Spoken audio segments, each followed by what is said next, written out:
Allah, there's only one God and Muhammad is his messenger. Allah, la ilaha illallah.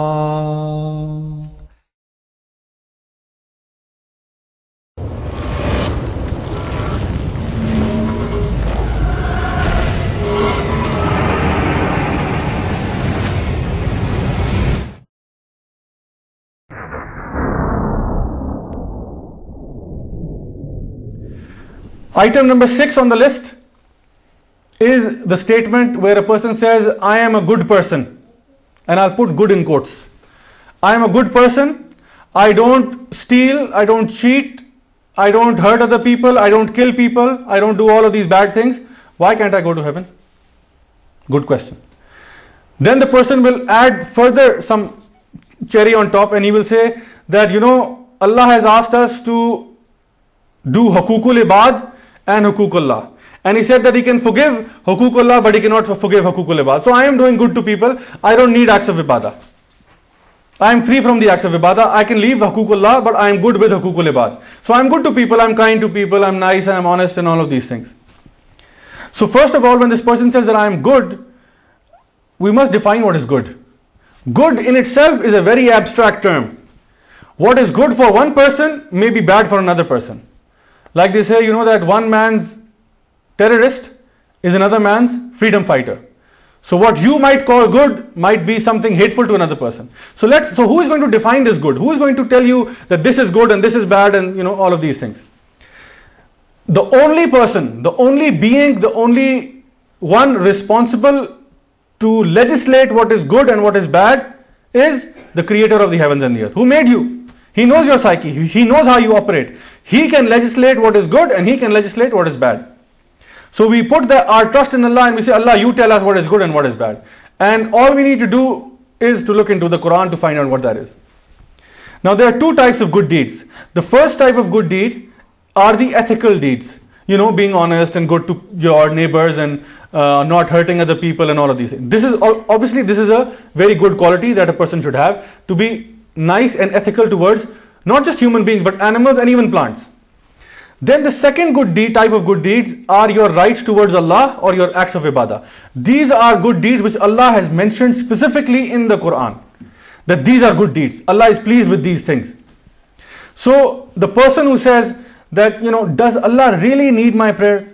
I mean, come on, Allah is majestic. Why does He need my prayers? Allah does not need your prayers. Even if all of jinn and man gathered together, Allah is not in need of your prayers. You will not, if all of us disobeyed Allah, it will not reduce the majesty of Allah one least bit. Not at all. As Allah subhanahu wa ta'ala mentions that these acts of ibadah are for you. These are a gift to you.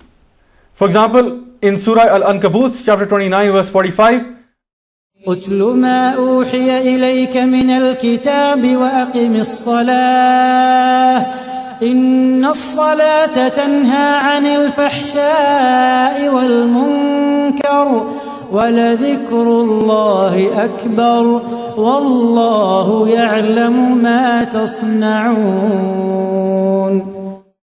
Allah subhanahu wa ta'ala says, and perform as-salat, meaning the 5 times prayers, daily prayers.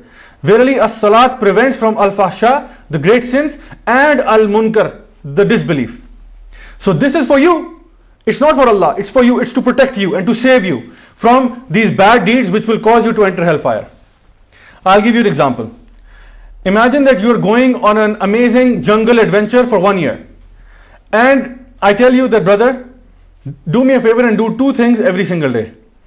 Every day, as soon as you wake up, for 20 minutes, do these physical exercises, push-ups, pull-ups, running, jogging, whatever it is. For 20 minutes you must do it every single day. And then for half an hour do some target shooting. And you have to do it every single day. Otherwise, if you don't do it, you will become lazy and you will either exhaust yourself to death or some beast will come and kill you. So you must practice these 2 things every single day. So am I doing it for my benefit or your benefit? If you don't do it, if you say, no, look, I'm in the peak of my physical fitness, I don't need all of this. This is nonsense.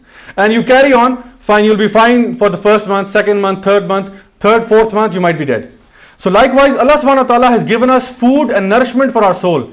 He knows that our soul was put into our body and sent to this earth.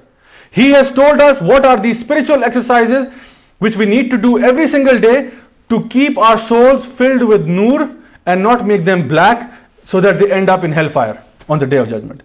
First we say, no, I don't need all of these. Sooner or later, by the time we reach our 40s, 50s, 60s, we have become so disconnected with Allah that now we have put ourselves in doom.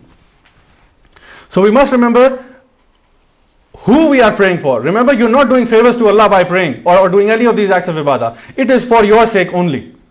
And this is a mercy and a rahmah from Allah.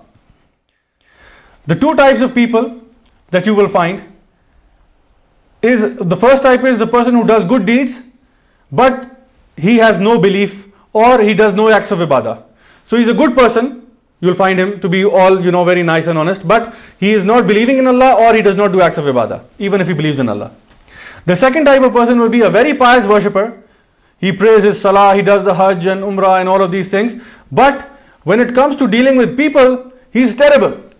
He's bad to his wife, he's bad to his children, he's taking bribes from people, he's not only is he bad to people, but he's also defaming Islam also with these acts.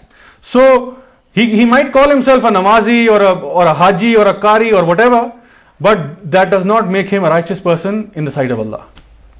So likewise, the Prophet ﷺ narrated to us a hadith where he asked the companions, what is a muflis, or what is a bankrupt person? And the companions naturally thought that this is a bankrupt person is one who loses all his wealth in this world. But the Prophet ﷺ explained that no, this is not a muflis, this is not a bankrupt person. A bankrupt person is one who goes on the day of judgment with tons of good deeds. Namaz and roza and hajj and zakah and all of these things. He's got tons and tons of good deeds, but at the same time, he was dishonest. He used to backbite. He used to slander people. He used to call people names. He used to hit one person and hit the other person and call and curse and abuse people. So he will have to give up his good deeds. All those people that he hurt in this life, he will have to give up salah to one person, hajj to one person, umrah to another. He'll be distributing his good deeds like distributing candy. And once he's out of good deeds, he will start acquiring, because now he cannot give any good deeds, he will now start acquiring bad deeds from people. A person that he hurt, instead of giving him good, now he will take his bad. He will take his bad deeds and his bad deeds. So this person is a muflis. This person is bankrupt. In the world, he thought he had it going on with Allah subhanahu wa ta'ala. He had everything spot on, but no. On the day of judgment, he finds the reality of the situation. So we have now two types of people, and both of them are wrong. The first one does good deeds, ethical deeds, but with disbelief to Allah or disobedience to Allah. This is not acceptable, number one. Absolutely not acceptable. The other type of person does believe in Allah and does do acts of ibadah, but he takes away the rights of people. So this also is unacceptable. Both of these are unacceptable. What is acceptable, and the only thing that is acceptable, is if you merge these two together. Allazina amanu wa amilus salihat. Believe and do righteous deeds. This is a must. And you will find this verse all over the Quran. That this is the bare minimum criteria if you need success in the hereafter. Believe and do righteous deeds. And this belief is not something that you just say, that I believe, I believe. This belief is a verb. You need to show that you believe in Allah. And so when you merge these two together, you have good deeds with belief. These are good deeds in the sight of Allah. This is the good in the sight of Allah. Now you can say, I'm a good person. Otherwise, you will be an extremist. How an extremist? Because you're clinging to one side and you're not doing the other. You're holding on to just good deeds and you're leaving the rights of Allah. Or you are doing the rights of Allah but you're rejecting the people. So now you're an extremist. You're on either of the two poles. You have to merge the two together to become a good Muslim, inshallah. وَالْعَصْرِ إِنَّ الْإِنسَانَ لَفِي خُسْرٍ إِلَّا الَّذِينَ آمَنُوا وَعَمِلُوا الصَّالِحَاتِ وَتَوَاصَوْا بِالْحَقِّ وَتَوَاصَوْا بِالصَّبْرِ. By time, indeed mankind is in loss, except for those who have believed and done righteous deeds, and advised each other to truth, and advised each other to patience.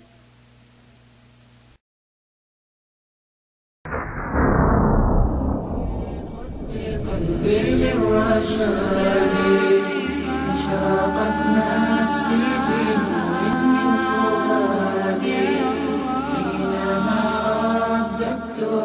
رب العباد